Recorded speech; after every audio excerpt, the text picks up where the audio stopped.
मध्य प्रदेश के मुख्यमंत्री डॉक्टर मोहन यादव की भ्रष्टाचार पर जीरो टॉलरेंस की नीति का असर अब स्कूल शिक्षा विभाग पर दिखने लगा है। मुख्यमंत्री की सख्ती के बाद स्कूल शिक्षा के 100 करोड़ के टेंडरों को निरस्त कर दिया गया है। इसकी सूचना भी एमपीई टेंडर पर अपलोड कर दी गई है। इन टेंडरों की अब नए सिरे से पारदर्शी खरीदी प्रक्रिया जारी होगी। ये बड़ा असर है पब्लिक वाणी की खबर का।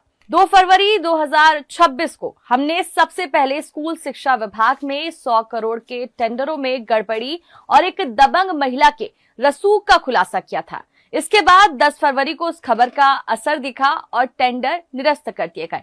और बीते दिनों इस पूरे मामले में एक और बड़ा अपडेट ये सामने आया कि सिर्फ टेंडर प्रक्रिया बदली गई, बल्कि सिस्टम में बड़े बदलाव की तैयारी भी शुरू हो गई है। क्या है पूरा मामला, आपको विस्तार से इस वीडियो में बताते हैं। नमस्कार, आप देख रहे हैं पब्लिक वाणी, मैं हूं वर्षा श्रीवास्तव। 2 फरवरी 2026 को पब्लिक वाणी ने प्रमुखता से खबर प्रकाशित की थी। इस खबर में खुलासा किया गया था कि स्कूल शिक्षा विभाग के अफसर एक दबंग महिला के प्रभाव में काम कर रहे थे। नियम कायदों को नजरअंदाज कर 100 करोड़ रुपए के टेंडर देने की प्रक्रिया की जा रही थी।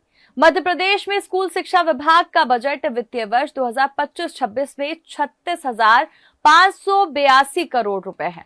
इसी बजट में से विभाग स्कूल में दी जाने वाली शैक्षणिक सामग्री की खरीदी भी होती है। इसमें कंप्यूटर, ड्रेस, साइकिल, फर्नीचर समेत तमाम तरह की शैक्षणिक सामग्री शामिल होती है। राज्य स्तर पर यह खरीदी राज्य शिक्षा केंद्र, लोक शिक्षण संचालनालय द्वारा ई प्रोक्योरमेंट जारी कर की जाती है।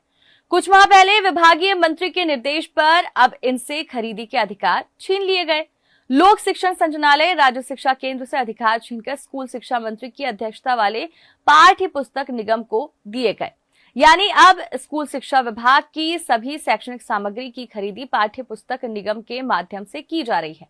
इसी प्रक्रिया के तहत पाठ्य पुस्तक निगम ने supply of child friendly furniture, supply of science kit, maths kit, social science kit, supply of kitchen equipment, supply of biology lab kit, outdoor play equipment, supply of chemistry lab kit के 6 tender जारी किए थे। टेंडरों की कीमत website पर upload नहीं की गई थी। हालांकि टेंडर 100 करोड़ के आसपास के थे। इन टेंडरों को पहले विभागीय रूप से चहेतों को देने की तैयारी थी। इस बीच एक दबंग महिला की एंट्री हो जाती है। महिला ने अपने रसूख के चलते 6 टेंडरों की शर्तें अपने अनुसार तय कर वेबसाइट पर अपलोड करवा दी। टेंडरों की प्रक्रिया में नियम कायदों का भी ध्यान नहीं रखा गया। महिला का रसूख ऐसा है कि विभाग के सभी अफसर उनके सामने नतमस्तक थे। दबंग महिला के सामने नतमस्तक स्कूल शिक्षा विभाग नियम कायदों को ताक पर रखकर 100 करोड़ के टेंडर देने की तैयारी शीर्षक के साथ इस मामले को पब्लिक वाणी ने 2 फरवरी को प्रमुखता से समाचार प्रकाशित किया था। खबर में बताया गया था कि टेंडर प्रक्रिया में पारदर्शिता नहीं रखी गई, टेंडर की कीमत तक वेबसाइट पर अपलोड नहीं की गई और नियमों को ताक पर रखकर पूरी प्रक्रिया को प्रभावित किया गया। इतना ही नहीं, विभाग के अफसरों पर दबाव बनाकर टेंडर की शर्तें भी बदली जा रही थी।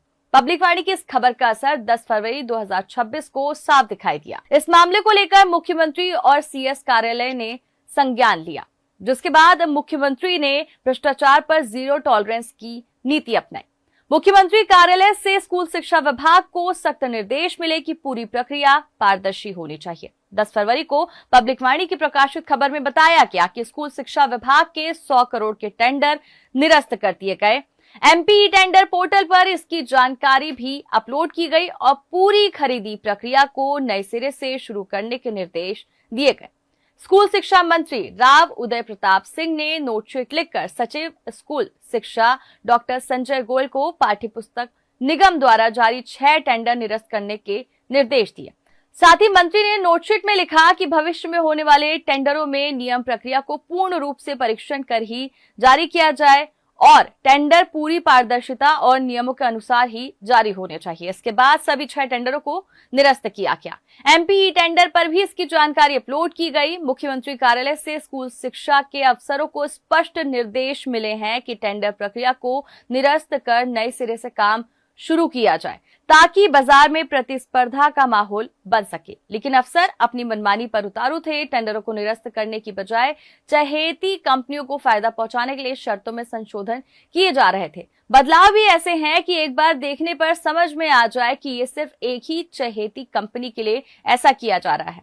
विभागीय सूत्रों का कहना था कि स्कूल शिक्षा विभाग, महिला बाल विकास विभाग, खेल, उच्च शिक्षा समेत अन्य कुछ विभागों के अधिकांश टेंडर एलेक्स आदित्य आराध्या को मिलते हैं।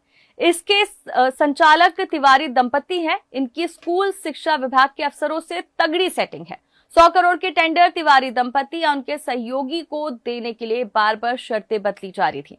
लेकिन मुख्यमंत्री कार्यालय से मिले निर्देश के बाद स्कूल शिक्षा मंत्री राव उदय प्रताप सिंह ने भी सख्ती दिखाई और सचिव स्कूल शिक्षा डॉक्टर संजय गोयल को टेंडर निरस्त करने के लिए नोटशीट लिख दी, जिसके बाद टेंडरों को अब पूरी तरह से निरस्त कर दिया गया है। बायोलॉजी किट, साइंस किट के टेंडर की शर्तें में बार बार संशोधन किए जाने से पारदर्शिता पर सवाल उठ रहे थे। निविदा से जुड़े दस्तावेजों के अनुसार मूल शर्त और बाद में जारी संशोधन के बीच कई महत्वपूर्ण बदलाव हैं। इसमें पहला प्रमाण पत्र को लेकर विवाद था। निविदा के बिंदु 14.3 और क्लॉज 35 बिंदु 17 में वस्तुओं को BIS मानक के अनुरूप मांगा गया था। साथ ही इसके प्रमाण पत्र की अनिवार्यता रखी गई। प्रारंभ में ये BIS प्रमाण पत्र केवल एक ही कंपनी के पास था। निविदा प्रक्रिया के दौरान 2 अन्य कंपनियों ने भी BIS प्रमाण पत्र हासिल कर जमा कर दिया।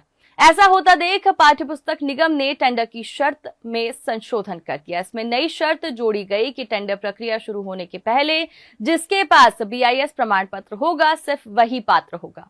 निविदा प्रक्रिया के बीच में प्रमाण पत्र मान्य नहीं होगा। इससे फायदा सिर्फ एक ही कंपनी को हो रहा था। इसके अलावा अन्य संशोधन भी विशेष कंपनी को फायदा पहुंचाने के लिए किए गए थे।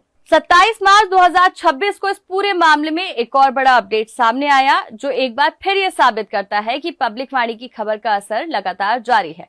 मुख्यमंत्री कार्यालय के निर्देश के बाद भी कुछ अफसर टेंडर प्रक्रिया में बदलाव कर चहेतों को फायदा पहुंचाने की कोशिश कर रहे थे, लेकिन इस पर सख्ती दिखाई गई है। पूरी प्रक्रिया को फिर से पारदर्शी बनाने की तैयारी और सिस्टम में बड़े बदलाव होंगे।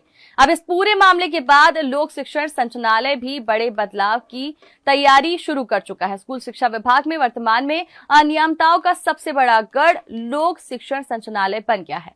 स्कूल शिक्षा मंत्री राव उदय प्रताप सिंह के आदेश के बाद अनुरक्षक कार्यों में भ्रष्टाचार की जांच के लिए कमेटी गठित के बाद अब बड़े बदलाव होने जा रहे हैं। अनुरक्षक कार्य की जांच के पहले संचालक और उप संचालक को हटाकर अन्य जगह पदस्थ किया गया है, लेकिन इसमें मुखिया की भी पूरी जिम्मेदारी है। उनके आदेश या निर्देश के बिना कोई फाइल नहीं चलती है। विभागीय सूत्रों का कहना है कि जल्द ही लोक शिक्षण में भी बदलाव देखने को मिलेंगे।